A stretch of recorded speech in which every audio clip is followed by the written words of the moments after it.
Yo soy Carlos Flores, su anfitrión. Muchas gracias por estar con nosotros. Hoy estamos con el economista e investigador histórico Bismarck Cuéllar, además vicepresidente de la Sociedad de Estudios Geográficos e Históricos de Santa Cruz. Este programa lo estamos dedicando a Santa Cruz y estamos hablando de Santa Cruz. ¿Qué es el 24 de septiembre, Bismarck? El 24 de septiembre. Yo creo que es la explosión del deseo de toda una clase social.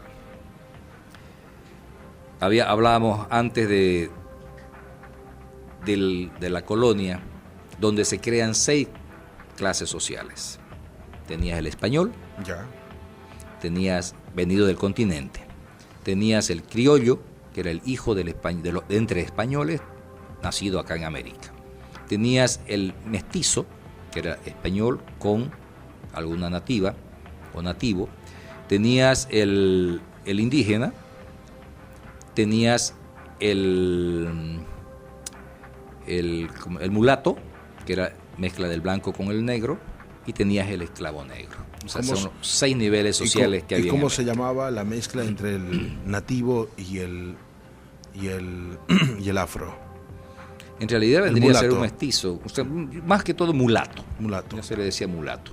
Entonces, esas 6 clases sociales, a pesar de que la ley de Indias decía que cualquier español, hijo de españoles, nacido en el continente americano, tenía los mismos derechos que un nacido en el continente europeo, eso no se cumplía en la práctica. Acá los gobernadores, virreyes, presidentes de audiencia venían de España directamente. Y el criollo, el hijo de español, nacido en América, no tenía ese privilegio de ostentar o de alcanzar un alto cargo en la administración colonial. Siempre estaba de segundón. Entonces, si estamos hablando desde 1592 hasta 1809, más de 300 años, imagínate la cantidad de generaciones de criollos que han nacido y que no tenían opción a nada. De criollos y además de hijos entre españoles y nativos. Nativos, que ya estamos hablando del mestizo. Entonces, esas 2 clases que están cercanas. Primero iban los españoles, criollos, mestizos. Sí, ese era el orden. En ese orden, ¿no? Entonces, ya había mucha población disconforme, porque no le daban opción a un cargo mejor. A eso se suma el mismo desgaste del poder. Son 300 años. Entonces, el poder desgasta, entonces la gente está sufriendo, ahí viene la esclavitud, el nativo era esclavizado en la zona del occidente, faltó mano de obra, tuvieron que importar del África. ¿Y acá también se esclavizaba nativo?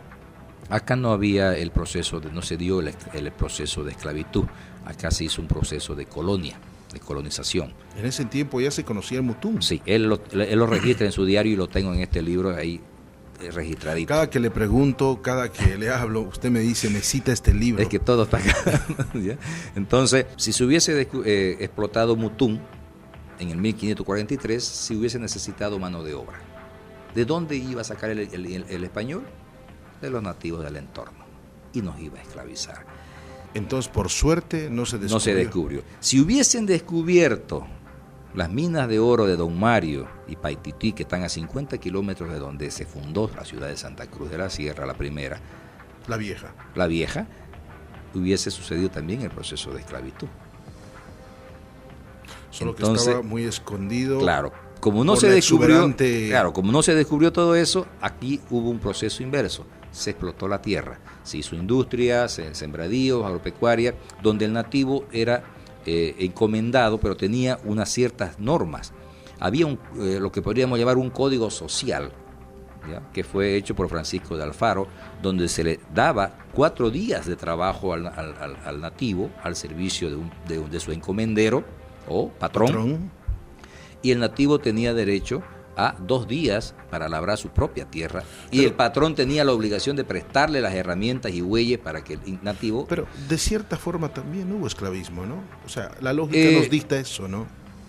claro, o sea, en menor grado. Hubo, inclusive hasta en la República hubo esclavitud cuando se mandaban los enganchados a la explotación de la Todavía hay en Argentina, Brasil.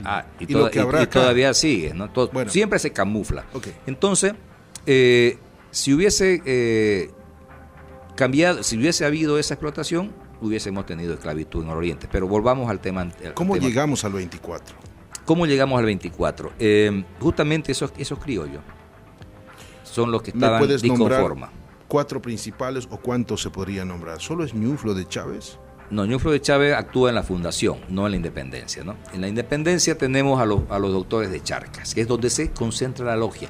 Habíamos dicho en el anterior segmento que España estaba luchando con Francia por su independencia, lo que es aprovechado por Inglaterra.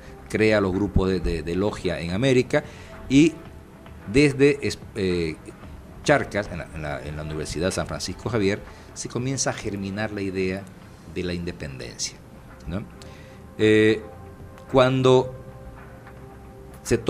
Napoleón toma España y posesiona a su hermano como rey, la hija del rey, de Carlos V, Carlota, que estaba casada con el rey de Portugal, huye y se refugia en Río de Janeiro.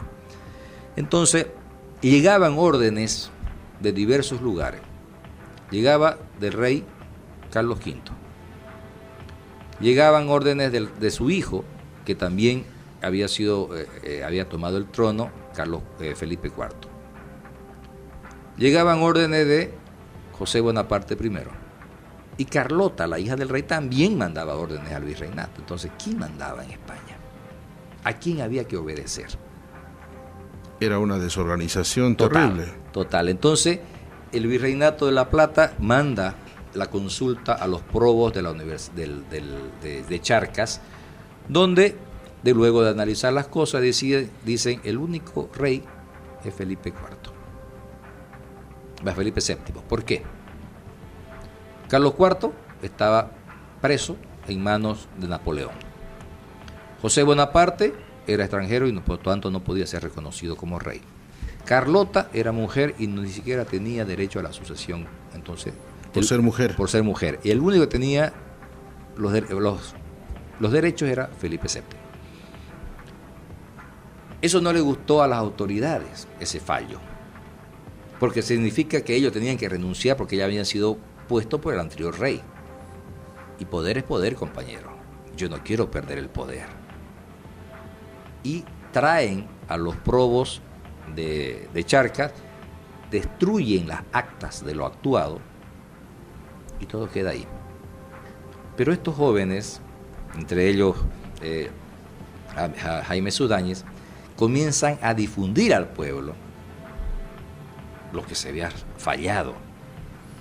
Ahí es ahí donde Pizarro, el presidente de la audiencia, manda detenerlo a Jaime Sudáñez. Al momento que lo detiene, el 25 de mayo de 1809, el pueblo se levanta.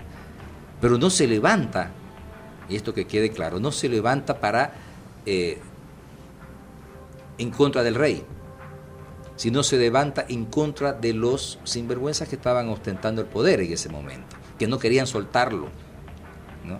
Entonces, por eso es que en el grito de Charcas, hoy Sucre, se decía: muera el tirano, o abajo el tirano, viva el rey.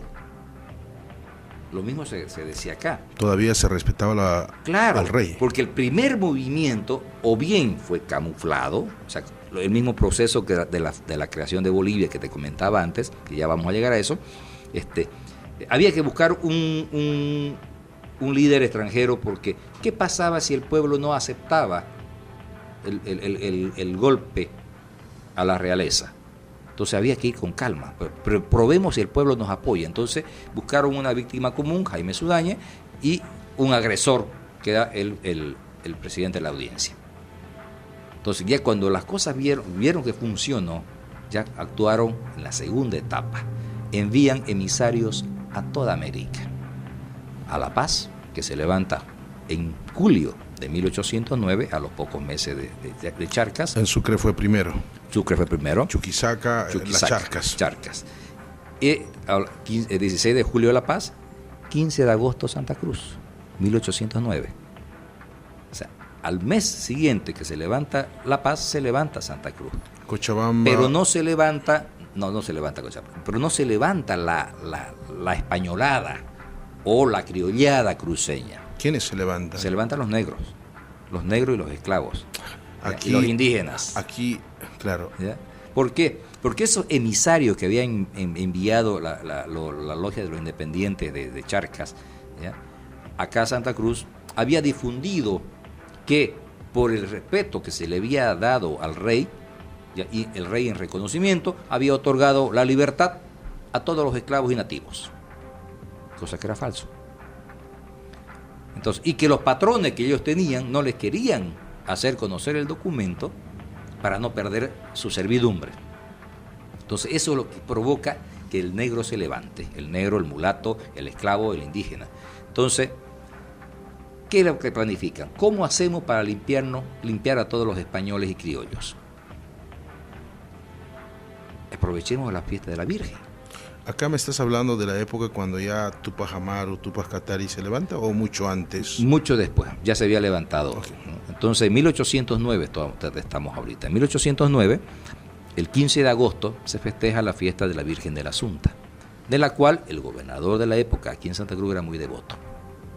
Y siempre hacía el velorio de la Virgen en su casa, donde asistía la crema de la crema española o cruceña, llamémosla así. Entonces los negros dijeron, bueno, aprovechemos ese momento que van a estar todos, ¿sí? Los degollamos. Siempre dices los negros. Los negros. ¿Eran los mulatos? Es que habían negros y había mulatos. En su mayoría... El movimiento se origina ahí, con ellos.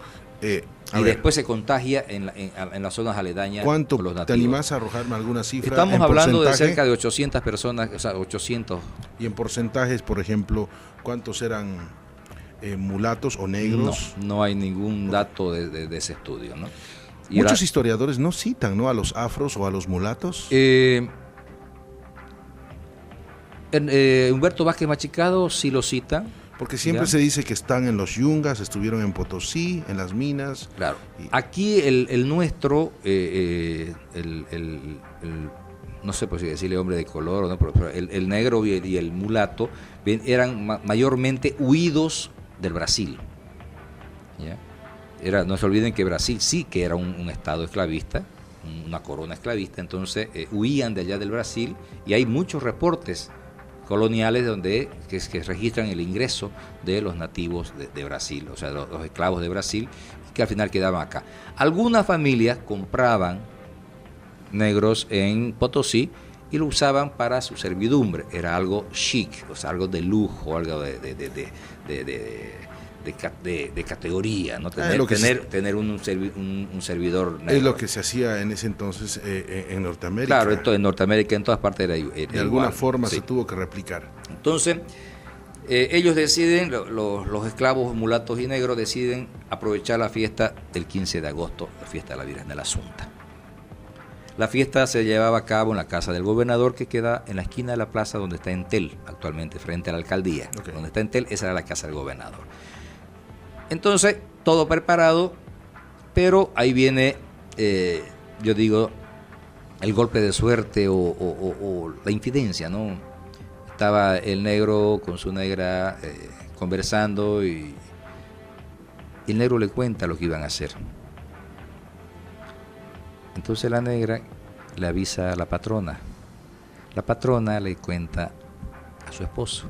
¿Y el esposo? Y su esposo manda un emisario desde Cotoca a caballo y llega justo esa noche. Le informa al gobernador, el gobernador discretamente, para no escandalizar a la gente, refuerza la plaza, toma preso a todo mundo, algunos huyen, otros son apresados y se acabó el levantamiento de los negros. Históricamente se llama levantamiento de los negros. Ahí llegamos a un punto, ¿te parece? Luego de la pausa continuamos. Perfecto. Muy interesante.